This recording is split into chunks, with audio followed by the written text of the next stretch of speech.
Mayor Francis Lay is already gearing up to fight the deal for the St. Louis icon. CW11's Tony Miller is live outside AB with details. Tony?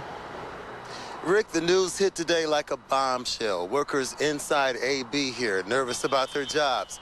And some charities also concerned about losing part of their funding from one of the area's biggest benefactors. InBev's unsolicited cash offer of $65 a share adds up to $48 billion.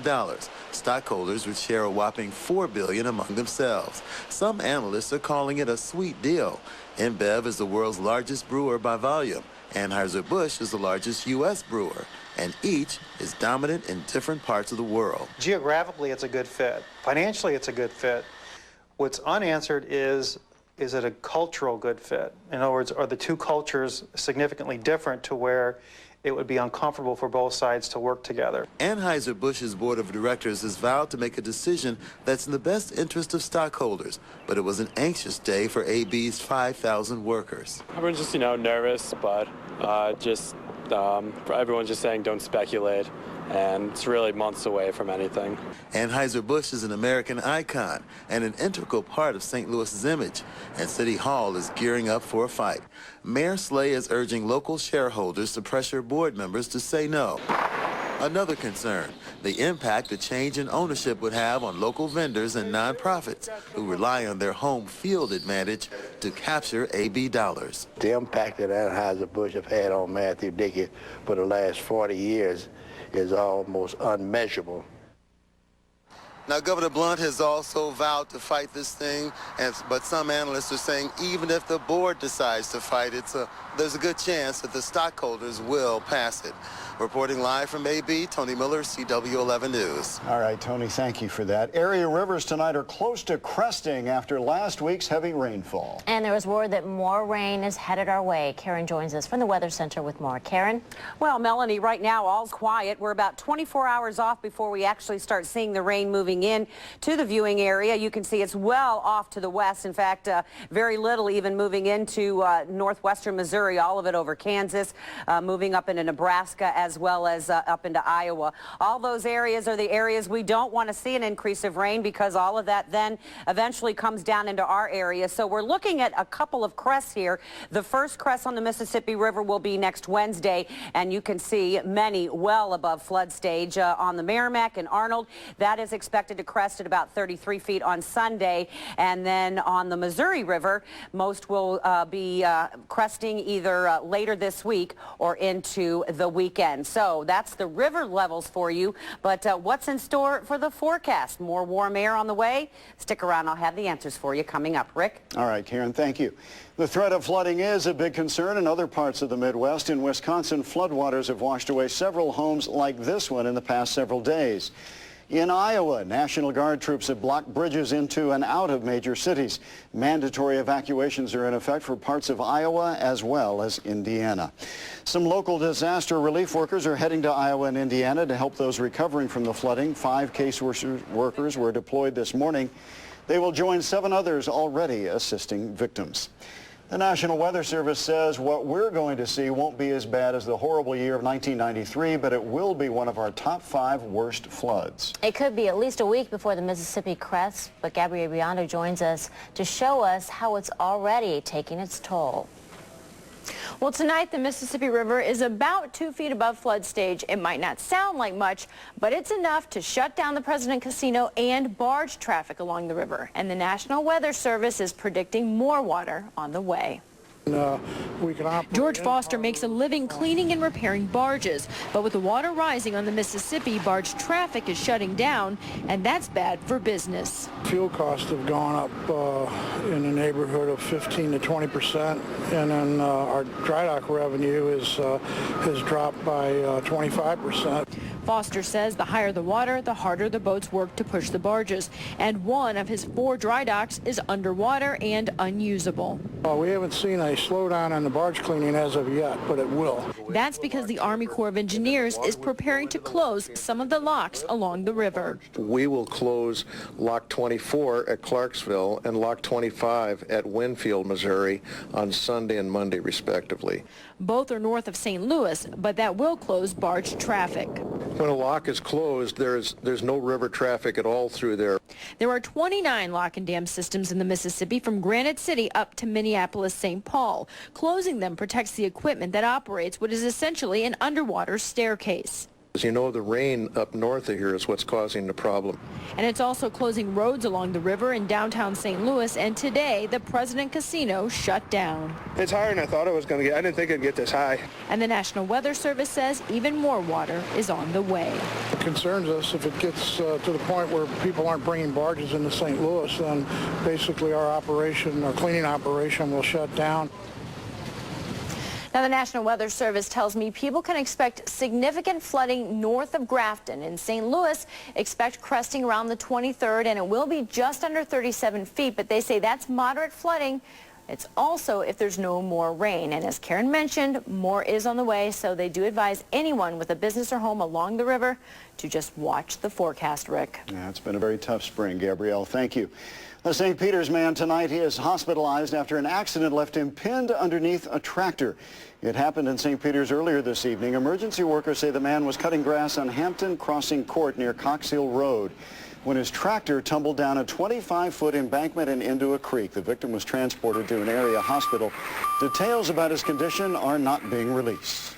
Today marks 5 years since a severely disabled boy disappeared. 9-year-old Christian Ferguson was last seen on this date back in 2003. His father, Dwayne Ferguson, was a key person of interest in the case. He told police that he was using a payphone on Skinker and Page when someone stole his SUV while Christian was still inside. The vehicle was later recovered, but there was no sign of the child. This past Sunday, Christian's mother walked the streets of North St. Louis with family and friends to help keep her son's memory alive. It looks like the bank robber known for the military-style hat worn in 2 robberies is at it again. These surveillance pictures show the Boonie Hat Bandit's latest robbery at a Bank of America branch in St. Peter's yesterday. The bandit was clean-shaven with his hair slicked back. He was seen leaving the location in a late-model Pontiac Grand Am with Missouri license plates. Now, the FBI says the Boonie Hat Bandit is responsible for 10 bank robberies. Well, imagine being in an accident, trapped in your car, and the fire truck responding is from 1972 and doesn't have the jaws of life. That is a reality for some Missouri fire departments. But as CW11 Teresa Petrie explains, the Jefferson County Fire District opted to help out one such department rather than banking the cash. That sound assures us help and rescue is on the way. Minutes matter. But for some first responders, their help is hindered by a lack of equipment. I understood Cherokee Pass had a homemade tanker that didn't have compartments to carry stuff on. Cherokee Pass, a rural fire department about 30 miles south of Farmington, has been making do. Today, they got a gift that could be life-saving. It's so overwhelming that they donated the truck to us. It's definitely well appreciated. Rock Community got 2 new trucks, so they gave Cherokee Pass this 1984 pumper truck with the jaws of life. The jaws will definitely help us out a lot because we run a lot of accidents. Cherokee Pass is an all-volunteer fire department in southeast Missouri. It covers 375 miles, but only has a $42,000 budget. That budget, with the cost of fuel, they're lucky to afford the gas to respond. We're reminded of how fortunate we are in this community because we don't want to take those things for granted, and that's why when we give something like that, it reminds us of our roots and where we started. Rock Community's humble beginnings prompted them to donate rather than sell the truck. They were offered $15,000 for this one and a 1987 one. They were sitting here. We have to maintain them, insure them, and all that, so they're going to do a lot more good where they're at. The whole county will benefit. Teresa Petrie, CW11 News. Rock Community donated the other truck to Jefferson College for its fire service technology and training program. If you build it, they will come. A slight paraphrase, the theme of the movie Field of Dreams. It's now a reality for some St. Louis high school athletes. Today, 300 employees from National City Bank presented a $5,000 check to Rebuilding Together St. Louis. The money is going to be used to pay for new sod and a playing surface for a baseball field at Soldan High School. Nice idea. There's much more to come right here on CW11 News. Straight ahead, the war in Iraq is a hot topic for the presidential candidates. John McCain and Barack Obama go toe-to-toe on the issue. Plus, Obama fires a member of his VP search team for accepting the same type of loan as a McCain advisor.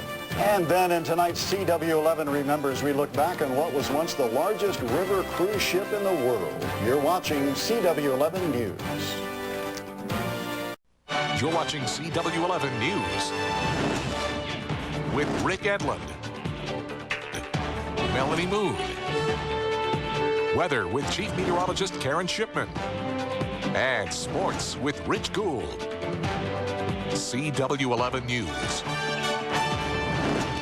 Tonight, Republican presidential contender John McCain is in damage control mode. He is catching flack over a comment he made this morning about when troops might be coming home from Iraq. All of this as both campaigns are dealing with fallout from appearance problems caused by high-level staffers. Grant Rampey has more from Washington.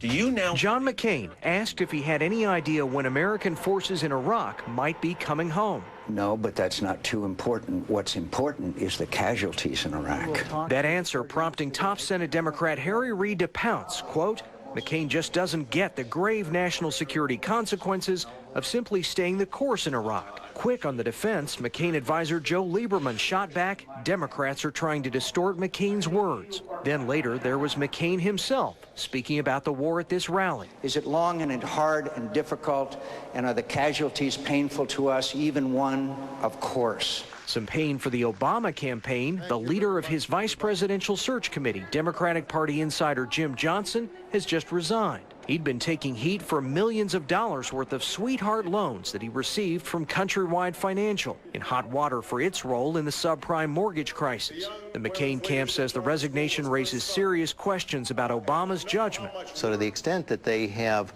old-time Washington hands who represent business as usual, well, this is a problem, and we've seen both campaigns turn people overboard as a result. The Obama team is questioning McCain's ties to dethroned Hewlett-Packard CEO Carly Fiorina. She's one of his top economic advisors. She received a $21 million pay package on the way out the door and a cushy deal on a mortgage. Both sides are going to pick up on anything that looks like inconsistencies, and now we're in that stage. Finally, a new NBC News Wall Street Journal poll showed that among would-be voters, they want change over experience by a 16-point margin. But when asked specifically which candidate they favor, it's Obama, but only by a 6-point margin. In Washington, Grant Rampey, CW11 News.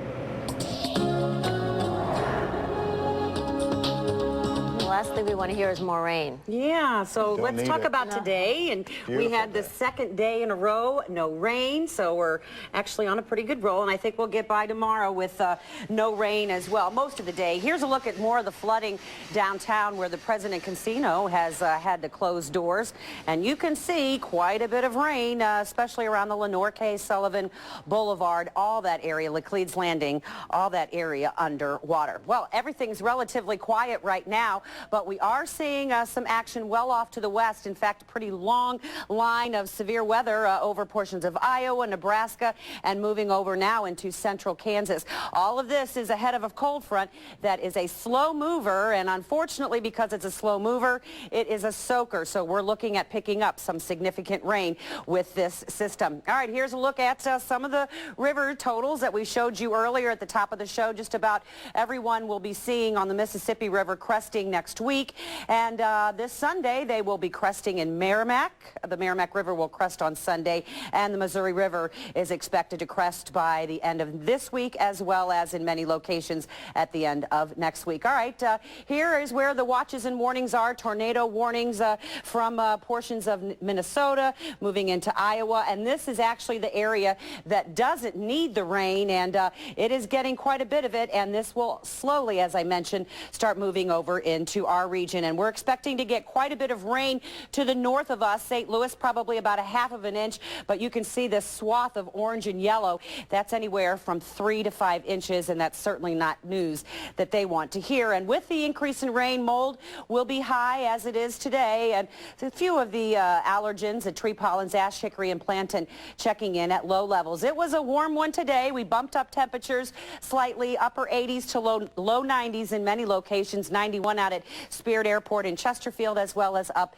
in St. Charles. 87 and 70, those are the official numbers here in St. Louis. We should be at 84 and 65. Here's a nice look at downtown St. Louis by Anheuser-Busch. It is a pretty evening, although relatively warm. Even at this hour, we're at 83 degrees. We haven't seen the temperature drop down much.